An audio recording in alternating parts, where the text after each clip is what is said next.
अरे मुंह से बोल रहे हैं और कहाँ से? मुँह में तुम्हारा तुड़वा दूंगी, हाथ गोड़ पूरा तुड़वा दूंगी, खोपड़ी हमारा तू गरम कर दिया है। हेलो, सही बोलो ना, प्रिया है। जय हिंद दोस्तों, मेरा नाम है फूल शेख। आप देख रहे हैं भोजपुरी सपोर्ट चैनल, है ना।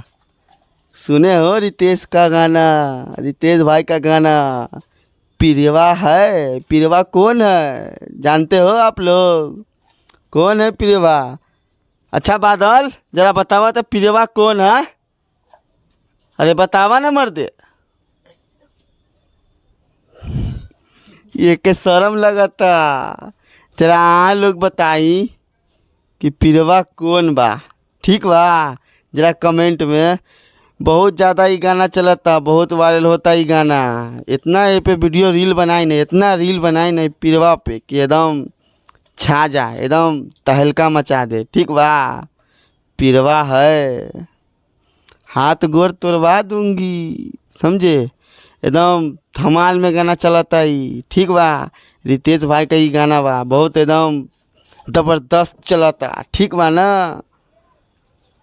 तब चैनल को सब्सक्राइब करी और बेल आइकन की घंटी दबाई, या वीडियो के दबा के शेयर करी, जरा पहुंचाई केकरा के पास। अरे भाई प्रिया बा ना, अरे भाई पिरवा के पास, ठीक बा ना?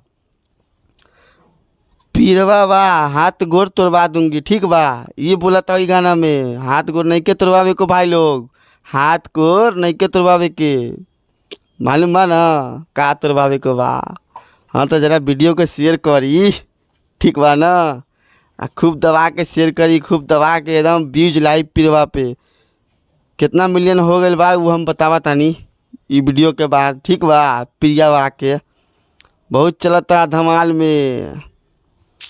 रितेश पांडे का गाना बता भाई लोग, एकदम मन गदगदा गइल बा, एकदम बवाल गाना बा। पिरवा बा, अरे बा, एक तो सुने न रहनी है पिरिया है ना, एगो तो पिलिया नहीं है। हाँ भाई लोग, पिरिया है, पिरिया। आप लोग के पास है पिरिया? जरा कमेंट में जरा कमेंट करिएगा किधर है आपका पिरिया, ठीक बा ना?